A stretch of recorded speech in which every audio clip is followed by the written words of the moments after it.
हाँ जी, तो बच्चों ये रही आपकी लर्निंग असेसमेंट नंबर 2.32 यानी कि second last learning assessment of chapter 2। तो यहाँ पे वो कहता है कि वी नॉट वोल्टेज कैलकुलेट करें। ज़रा गौर से देखिएगा बच्चों, यहाँ पे भी हमारा नोडल एनालिसिस ही काम आना है। ज़रा गौर से देखना आपने। ये देखो 12 किलो हम जब दो वायर्स के दरमियान जब दो चीज़ों के दरमियान, दो थिंग्स के दरमियान, इलेक्ट्रिकल थिंग्स, उनके दरमियान जब अपर और लोअर टर्मिनल कॉमन होता है तो वो दोनों आपस में क्या होती हैं, पैरेलल होती हैं। तो ज़रा देखो, ये 12 किलो ओम और 0.5 IX का जो करंट सोर्स है, इन दोनों के दरमियान अपर टर्मिनल वायर का यहाँ पे कॉमन हो रहा है और लोअर यहाँ पे कॉमन हो रहा है, तो ये दोनों पैरेलल में हो गए। इसी तरह से हर एक का देखो अपर और लोअर टर्मिनल कॉमन है, क्योंकि इनके सेंटर में कोई चीज़ एग्जिस्ट नहीं कर रही जो इनके टर्मिनल्स को डिफरेंट कर दे। That's why they are all things are parallel, यानी कि एक दूसरे के पैरेलल में लगी हैं। और पैरेलल में आपको मैंने बताया था वोल्टेज हमेशा सेम रहते हैं। तो इन्होंने देखो मेंशन किया हुआ है कि वी नॉट वोल्टेज हमारे टोटल वोल्टेज हैं 12 किलो ओम के क्रॉस, मतलब ये हर एक वायर के क्रॉस इतने वोल्टेज हैं। तो अब हम नोड आइडेंटिफाई करेंगे। नोड उस पॉइंट को कहा जाता है जहाँ पे एक से ज़्यादा चीज़ों की आके वायर अटैच हो। अब देखो बच्चों, ऊपर हमारे पास ये जो पूरी बाउंड्री है ये एक सरफेस नोड है। सरफेस नोड मुझे कैसे पता चल रहा है, क्योंकि इनके सेंटर में कोई रजिस्टर एग्जिस्ट नहीं कर रहा जिसकी वजह से दो नोड बन जाए, सिर्फ एक नोड बनता है। अगर आप इसके हायर नोड बनाने बैठ गए तो आपको काफ़ी टाइम लग जाएगा क्वेश्चन सॉल्व करते। इसका आप सरफेस नोड ही बनाओगे, पता क्यों? क्योंकि इनके सेंटर में कोई रजिस्टर एग्जिस्ट नहीं कर रहा। जब सारी वायर्स पैरेलल में होना तो आपके पास हमेशा सरफेस नोड ही बनते हैं।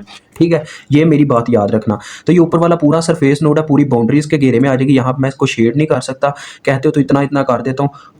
हमने निकालना है V naught voltage. V naught voltage ही हमारे बाउंड्री के वोल्टेज हैं, क्योंकि पैरेलल में अगर वोल्टेज सेम है ना, तो इसका मतलब आप नोड को भी वी नॉट का नाम दे सकते हो, इससे फ़र्क नहीं पड़ेगा क्योंकि बाउंड्री वाले वोल्टेज हैं। ठीक है, ये मैंने इसको वैसे ही ऐसे थोड़ा सा शेड कर दिया नीचे से। तो ये हमारा नोड 1 हो गया बच्चों। नोड 1 पे हमारे पास कौन से वोल्टेज हैं? V naught. ठीक है, वी नॉट ही वोल्टेज होंगे, क्योंकि पैरेलल में वोल्टेज सेम होता है ना। यहाँ पे अगर मैं V1 भी निकालूंगा ना बच्चों, V1 के नाम से निकालूंगा तो वो V1 is equal to V naught ही हो जाएगा। ठीक है, इस वजह से मुझे कोई पंगा लेने की जरूरत नहीं है, डायरेक्ट वी नॉट ही नाम दे दिया। अब ये नीचे भी देखो, नीचे भी जो पूरी बाउंड्री है इसके सेंटर में कोई रेजिस्टर या कोई करंट सोर्स या कोई वोल्टेज सोर्स एग्जिस्ट नहीं कर रहा है, ये पूरी की पूरी पैरेलल में लगी थी। तो लिहाजा ये भी हमारे पास क्या है, ये भी एक सरफेस नोड है जिसे हमने न्यूट्रल करना है ताकि हमारा करंट फ्लो कर सके। तो अब बात आ जाती है, देखो बच्चों इस सर्किट के अंदर पहले हमें ये देखना था कौन कौन से सोर्स है। इसमें एक डिपेंडेंट सोर्स है, तो डिपेंडेंट सोर्स जिस चीज़ पर डिपेंड कर रहा है हमें उसकी इक्वेशन पहले लिखनी होगी।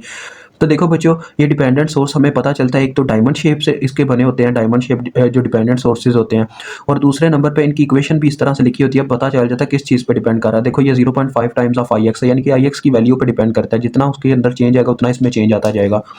तो IX की इक्वेशन हम बनाएंगे यहाँ पे। देखो बच्चों, ये IX फ्लो कर रही है इस वायर में। देखो ये अपर नोड में से निकल रही है, यानी कि जहाँ लीव कर रही है। तो मैंने आपको इसकी इक्वेशन बनानी सिखाई थी, फिर से एक दफ़ा बता देता हूँ। जिस नोड में से निकल रही है ना, वो वाले वोल्टेज माइनस वो वाले वोल्टेज जहाँ पे जिस नोड में एंटर करती है। ठीक है, यानी कि वी नॉट में से निकली है तो आगे जाके देखो नीचे जाके न्यूट्रल में एंटर कर रही है, लिहाजा वी नॉट माइनस 0 आ जाएगा न्यूट्रल वाले वोल्टेज। और जितनी रेजिस्टेंस आपके रास्ते में आई है वो है 4K। तो ये आपकी इक्वेशन बन गई कितनी? V naught over 4K। ठीक है, तो ये आपकी इक्वेशन आ गई। अब आप इजीली अप्लाई कर सकते हो KCL पूरे नोड सरफेस नोड 1 पे। ठीक है, तो बच्चों बात वही है यार, फिर से प्रीवियस क्वेश्चन वाली के, जिस वायर की आपको करंट पता हो वहाँ पे तो आप डायरेक्ट लिख सकते हो, यानी एक साइड पे आपने एंटरिंग करंट इस साइड पे लिखनी है और लिविंग इस साइड पे लिखनी है। तो जब आपको किसी वायर का करंट नहीं पता तो आपने ओहम्स लॉ की मदद से उसकी इक्वेशन लिख लेनी है, जैसे मैंने इसकी IX की लिखी है। ठीक है, तो चलो आओ, पहले नंबर पे हमने बात तो इसी वायर की करनी है। तो देखो इस वायर की करंट अब मैं IX लिख सकता हूँ, लेकिन उससे अच्छा ये है मुझे वेरिएबल लिखने की बजाय सीधा वी नॉट की फॉर्म में लिखनी चाहिए। तो देखो करंट निकला वी नॉट में से, तो ये आ गया वी नॉट माइनस माइनस आएगा आगे 0, क्योंकि न्यूट्रल में जाके एंटर कर रहा है। तो V naught minus 0 V naught ही आ जाना, तो मुझे 0 लिखने की जरूरत नहीं है, डायरेक्ट ही मैं लिख देता हूँ वी नॉट ओवर 4K। ठीक है बच्चों, अब देखो नेक्स्ट, इस वायर को हमने हर वो वायर कवर करनी है जो इस बाउंड्री में आ रही है। अब देखो इस वायर की बात करूं तो ये एक एंटरिंग करंट है, तो एंटरिंग करंट इस साइड पे लिखते हैं 6 मिली। ठीक है, उसके बाद 6 किलो ओम का भी वही चक्कर है कि मुझे इसकी करंट नहीं पता, तो ये भी वी नॉट में से हम अपने माइंड के अकॉर्डिंग एक करंट लीव करवाएंगे, वी नॉट में से निकलेगी और जाके नीचे वाले नोड में एंटर करेगी। तो आ जाएगा we naught minus 0 over 6K, लेकिन मैं 0 नहीं लिखूंगा क्योंकि V naught minus 0 V naught ही होता है।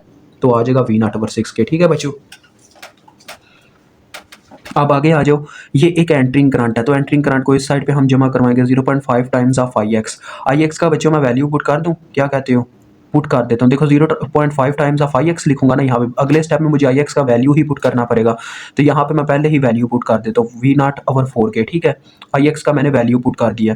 अब लास्ट वायर रह गई है, तो ये देखो ये भी एक रेजिस्टर है, मुझे इसका करंट नहीं पता, तो लिहाजा वही फार्मूला। देखो वी नॉट में से करंट निकला और न्यूट्रल में एंटर हुआ, तो V naught minus 0 over 12K जितनी रेजिस्टेंस रास्ते में आई। तो ये मैंने एग्जैक्ट वैसे इक्वेशन लिख दिया। ये इक्वेशन आपकी रेडी हो गई क्योंकि सारी बाउंड्रीज कवर हो गई हैं इसके अंदर। अब देखें बच्चों, इसका जो हम एलसीएम कैंसिल करने की कोशिश करेंगे, मतलब इसका जो बटन है उसको कैंसिल करेंगे कैसे, इसके एलसीएम से मल्टीप्लाई करके। तो इसका एलसीएम क्या बनता है, 12 के सबसे बड़ा नंबर है जो हर एक नंबर को काट सकता है, तो 12 के साथ पूरी इक्वेशन को आप ज़रब करवा दो। ये सारा आपका माइंड का और मैथमेटिक्स का गेम है। जिस बच्चे ने मैथ को कवर कर लिया वो आज इस चीज़ में बहुत तेज़ होगा। मैं भी इस चीज़ में इसी वजह से तेज़ हूँ क्योंकि मेरा मैथ अच्छा है। ठीक है बच्चों, और चैनल का नेम भी इसी वजह से मैथ फ्रेंड है, बिकॉज मैं लव करता हूँ मैथ से। मैथ एक ऐसा बुक है जिसमें रट्टा नहीं लगाना पड़ता, इंसान इंजॉय करके गेम खेलता है उसके अंदर, क्योंकि study is also a game. तो यहाँ पे जब बच्चों देखो 12 के ज़रब होगा, के से कटेगा 4, एक बार 4, 3 बार 12, तो ये आ जाएगा 3 वी नॉट। मैं जानता हूँ मुझे वो बच्चे इस वक्त पता नहीं बुरा भला कह रहे होंगे जिन बच्चों को स्टडी करना पसंद नहीं है, वो उकता जाते हैं इस चीज़ से। तो बच्चों पता क्या बात है, स्टडी से मैं भी उकताता हूँ, लेकिन उन सब्जेक्ट में जो सब्जेक्ट मुझे आते ही नहीं है, माइनर्स में, ठीक है, माइनर्स में मैं मतलब इंग्लिश वगैरह जैसे सब्जेक्ट ना, कभी इस ज़माना वो भी था जिसमें हमने मेहनत की, लेकिन जब नंबर्स ना आए तो हम उस चीज़ से उकता गए। हमें पता चल गया ये एक ऐसा सब्जेक्ट है जहाँ पे जितनी मर्जी मेहनत कर लो नंबर नहीं आने। इन्होंने खुद इंग्लिश और उर्दू की जो है ना कीमत घटा दी है, नंबर बच्चों को कम दे दे के, क्योंकि बच्चों का जो इंटरेस्ट है वो खत्म हो जाता है। लिखाई जब देखते हैं कि हमारी लिखाई गंदी है, नंबर तो मिलना कौन नहीं है। और यहाँ पे भी देखो जब 12 के ज़रब होगा तो ये आ जाएगा यहाँ पे वी नॉट 2 वी नॉट, क्योंकि यहाँ पे देखो 6 1s और 6 2s आर 12। इसी तरह से यहाँ पे 12 के टोटली कैंसिल हो जाएगा, सिर्फ वी नॉट आ जाएगा। और ज़रा इस साइड पे गौर कीजिएगा, यहाँ पे जब 12 के आके ज़रब होगा ना बच्चों, यहाँ पे 12 के, तो 4 1s आर 4 3s आर 12 होता है, तो लिहाजा 3 मल्टीप्लाई हो जाएगा 0.5 से, तो यहाँ 1.5 बन जाएगा। चेक कर लेते हैं, 1.5 वी नॉट आ जाएगा। ठीक है बच्चों, इस साइड पे तो वो 1.5 वी नॉट इधर जमा हो रहा होगा, उधर आके माइनस हो जाएगा, तो ये आ जाएगा माइनस 1.5 वी नॉट इस साइड पे। और अभी 12 के इससे भी ज़रब होगा, किलो और मिली कैंसिल हो जाएंगे, 12 6 बार 72 होता है, तो ये आ जाएगा 72। अब आप इसको सॉल्व करें। तो मैं जैसा कि बता रहा था बच्चों, मेरा इंटरेस्ट काफ़ी था ये इंग्लिश उर्दू में भी, मैं उनको भी पढ़ता था, लेकिन आज जो वक्त आ गया ना, जब नंबर मुझे कम मिले, एक दफ़ा इतनी मेहनत करने के बावजूद मुझे कम नंबर मिले, तो मैं मेरा जो इंटरेस्ट है बिल्कुल खत्म हो गया। ये मेरे पास इतनी आ रही है वैल्यू, तो मैंने उन किताबों को क्या इंटरेस्ट लेना ही छोड़ दिया। आज भी मेरे कोर्सेज़ में माइनर चल रहे हैं, लेकिन मैं उनमें इतना इंटरेस्ट नहीं लेता। मैं फाइनल में यानी कि कह लो जैसे हमारे मतलब के जुगारी भाई कहते हैं ना, आखिरी दिन पढ़ना ज़्यादा मतलब कि अच्छा होता है, उस दिन बंदे को ज़्यादा याद होता है। मैं उन सब्जेक्ट में ये फार्मूला अप्लाई करता हूँ, लेकिन अल्हम्दुलिल्लाह अल्लाह का शुक्र है मैं उसमें भी कायम हूँ अभी। तो देखो V naught is equal to आ रहे हैं 16 वोल्ट। मैं कोई उस्ताद वगैरह तो हो नहीं, कोई प्रोफेसर नहीं हूँ, तो ये हमारा क्वेश्चन हल हो गया। अब लास्ट में मेरी बात सुन के जाइएगा, मैं एक प्रोफेसर नहीं हूँ, मैं एक खुद एक स्टूडेंट हूँ, ठीक है। अभी इस वक्त सेमेस्टर 5 का आप मेरी वीडियो का टाइम देख लीजिएगा, कितना अपलोडेड टाइम है, मतलब कितनी देर पहले अपलोड हुई थी, उस लिहाज से देख लीजिएगा कि मैं किस सेमेस्टर में हूँगा या किस लेवल पे पहुँच चुका हूँगा, जो बच्चे बाद में आने वाले हैं।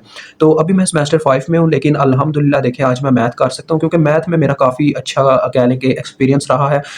सर सज्जाद साहिब थे, सर रफ़ी साहब थे, उसके बाद हमारे पास कह लें बिलाल साहिब थे, जिन्होंने मुझे ये मतलब कि जज़्बा दिया कि मैं पढ़ाने के काबिल हुआ। मैंने 12th क्लास में भी मैथ को अपलोड करना स्टार्ट किया 12th क्लास की, लेकिन वो एक ऐसा स्टूडेंट सब्जेक्ट था जिसकी मतलब कि कह लो कि बाउंड्री में पहले ही इतने ज़्यादा लोग वर्क कर रहे थे कि मैं यूट्यूब पे अपना नाम बना ही नहीं था सकता उसमें। अभी भी मेरा नाम इतना ख़ास नहीं है, लेकिन अल्हम्दुलिल्लाह रब का शुक्र है कि मुझे कुछ स्टूडेंट्स तो मिले ना, कि इस ये जो कोर्स है ना ये थोड़ा डिफ़िकल्ट है, लेकिन इसमें कोई इंटरेस्ट ही नहीं लेता इसको पढ़ाने में। इसी वजह से मैंने इस कोर्स को उठाया और सोचा इसको पढ़ाऊँगा, इंशाल्लाह अपने भाइयों को आगे लेके जाऊँगा। तो चलो अभी इजाज़त चाहता हूँ, आपका टाइम वेस्ट किया माज़रत चाहूँगा। अपना एक लाज़मी इस पे लॉजिक बता के जाइएगा मुझे कमेंट सेक्शन में कि आपको मतलब कि कैसा लगता है इंग्लिश और उर्दू, और मैथ में आप क्या कैसे हो, वीक हो क्या है, हर कोई बता के जाना यार कमेंट सेक्शन में, अगर आप हमारी मतलब मेहनत को मेहनत समझते हो।